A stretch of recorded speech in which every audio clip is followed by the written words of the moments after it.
Hey everyone, I'm here with my Dishonored 2 review, and I would have done it earlier, but I ordered a new mic and preamp recently, so I was waiting for that all to get in, and here it is now, so I probably sound a little bit better than you're used to. But I'm just going to get into it, so a fair warning, there's going to be minor spoilers, mostly related to a couple of gameplay elements, and nothing really to do with the key story.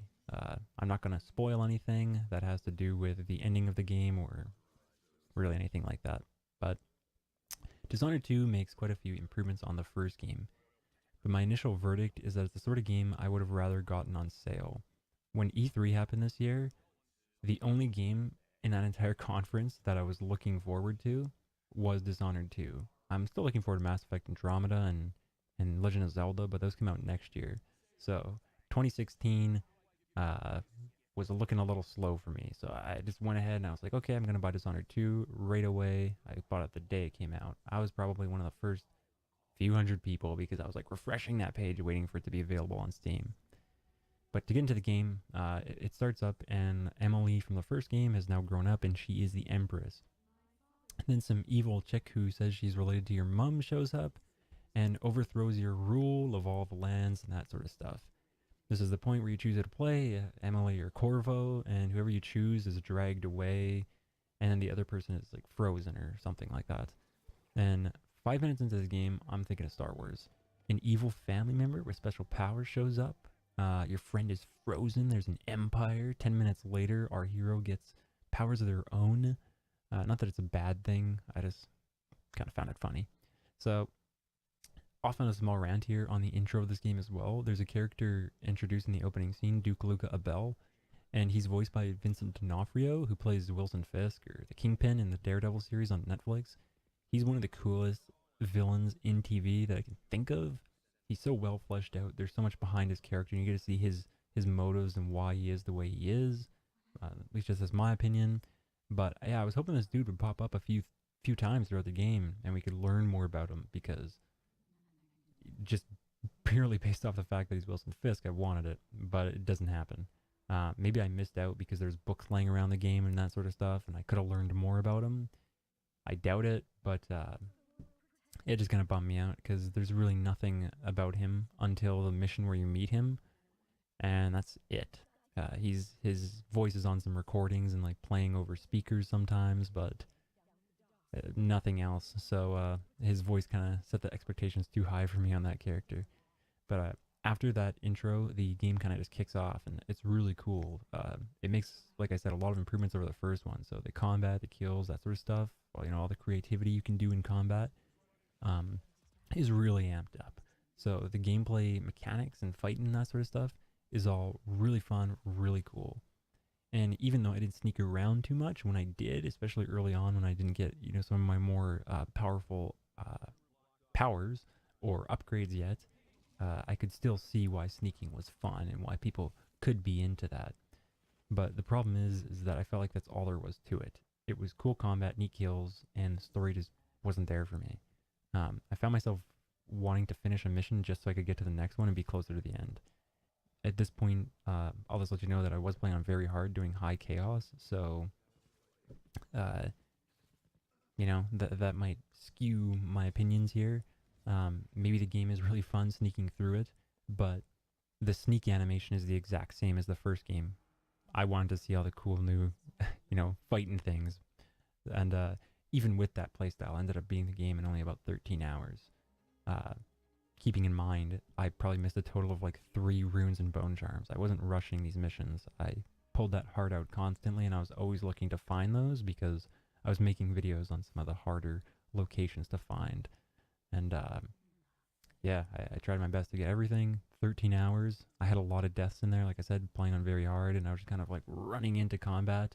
And I take on like 6 guys at once, and like 2 other guys are shooting me, so a lot of deaths. But to be fair, not all the missions are the same. It doesn't like feel like it's completely repeating, because Mission 4, the Clockwork Mansion, and Mission 7, A Crack in the Slab, are 2 of the coolest missions in any game out there. Straight up. The Clockwork Mansion is geniusly designed. The whole house kind of moves and unfolds around you when you hit these different switches and buttons around. It's not like some cliche where you pull a book on the shelf and then one hidden room opens up. Every room has 2 or 3 different skins to it, 2 or 3 different ways that it looks. You hit the button, and then the walls move, and a piece of the floor opens up, and then it's a completely different room. It can go from a bedroom to a bathroom, that sort of stuff.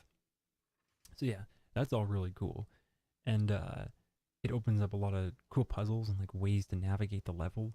That was probably the hardest mission to find the runes and bone charms in, because of the ways that the rooms move. It kind of just made it confusing. And then for mission 7, it was my personal favorite mission. You get this device called a timepiece, which allows you to travel between 2 timelines, the past, which is about 3 years ago, and then the present. So if you go into the past, you can make changes. Like at one point, there's this statue blocking your path in the present. But if you go to the past, you can knock that statue down, and then it's broken. So they never moved it to its current position, so that means in the present it's just gone. And it's not there blocking your path anymore, so you can move on. And without spoiling the rest of the puzzles, it's just one of them. It opens up just a lot of cool opportunities like that. And as a person who likes those sort of puzzles in games, I found that really fun. And the other thing you can do with a time piece is basically just completely avoid combat. It's the easiest mission because you can pretty much do it without getting hit. But if you go to the past, then you can run away from enemies when you get spotted, and then you can reappear in the present behind them, and it makes it easy, but it's still really cool. So it's a seriously cool job on these 2 missions, but those 2 missions are the only time you see those mechanics. You don't get the timepiece again, and there is no more houses moving around ever again. You don't see that guy's creations appear really anywhere else. So that kind of sums up my big points without getting into the story itself, which I wouldn't even have much to say on anyways, since I didn't enjoy it that much.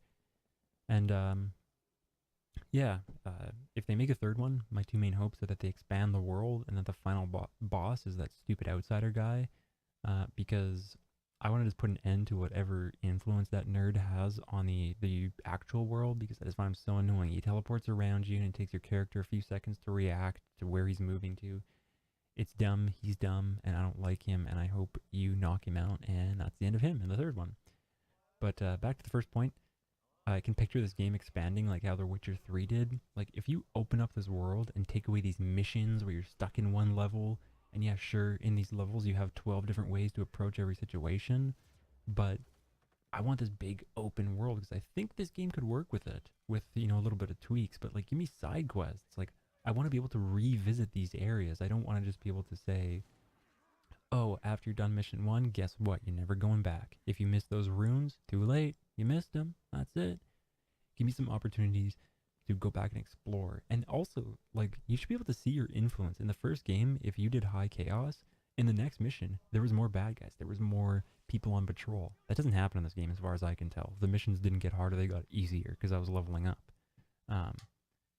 But yeah, like, it'd be cool, and give our characters more to them, because there is no real dialogue in this game. It's just like, okay, I will go kill that person. He did a bad thing to me. I will do a worse thing to him. Like, show the characters having the struggle, leading these 2 lives. Like, during the day, you're the Empress, and that's one way to solve your problems. But by night, you're this assassin, and you got some, you got your other ways of getting things done. But that's pretty much it. I give this game about an 8 out of 10. It's fun. It didn't pull me in too much. When I played the first one, I beat it. I thought it was really fun. I tried to play it a second time, and I never could beat it a second time. I just got so bored partway through every time, and I probably tried 6 times at least. And I could just never do that. And I tried to do it with this game. I tried to play as Corvo on my second run. I got about 2 hours in. I thought some of his powers were, like, interesting compared to Emily's, but it felt the same, and I didn't want to play. So yeah, I think this game would have been better if it was $30 or $40 for me. If you enjoyed the first one and you played it a bunch, I think you'll love this one. But for me, it was only okay. So that's it for this video.